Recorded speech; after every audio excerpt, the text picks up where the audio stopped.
There's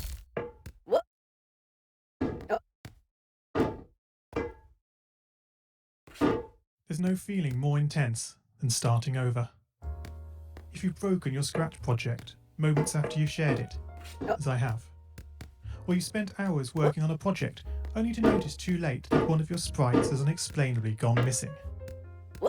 If you've made use of that difficult-to-name thing of thing block within the sensing category, amazingly useful but capable, due to a Scratch bug, of leaving you crying as it dumps all your scripts in one big unordered heap.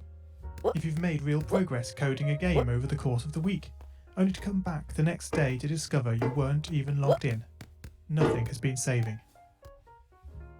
Starting over is harder than starting up. If you're not ready for that, like if you've already had a bad day at school, then what you're about to go through may be too much. Feel free to go away and come back. I'll be here. Alright, thanks for coming with me on this trip. I'll understand if you need to take a break at any point.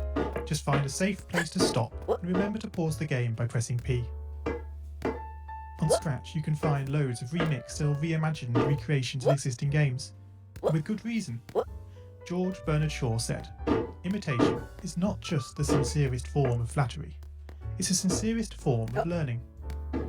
This game is a recreation of a game that came out in 2017, titled Getting Over It with Bennett Foddy. That game in turn was a homage to a free game that came out in 2002. Both games involved dragging yourself, using a hammer, up a mountain assembled from assets and objects sourced from many other games.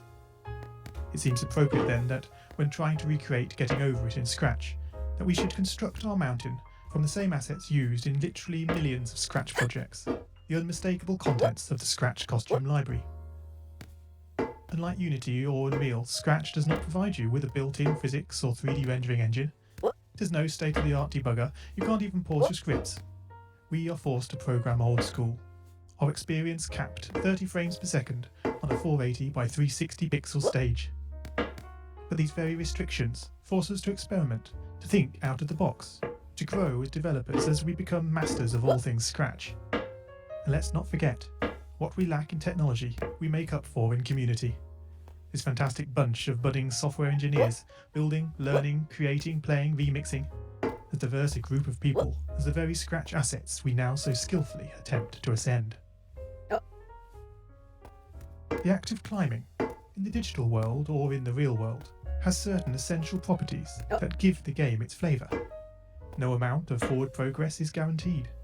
When you start Getting Over It, you're standing next to a dead tree, which blocks the way to the entire rest of the game.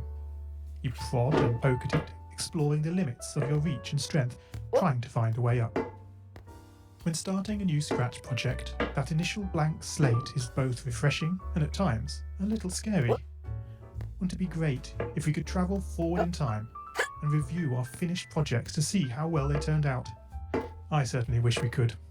The real draw of coding, what gives it that special zing, is the challenge of accomplishing something you've never done before.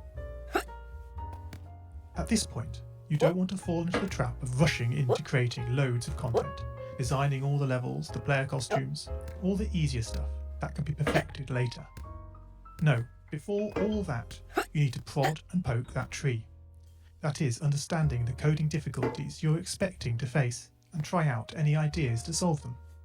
You may not be able to time travel, but at least this way you can get a good idea how well your project is likely to go, and potentially save yourself a lot of time.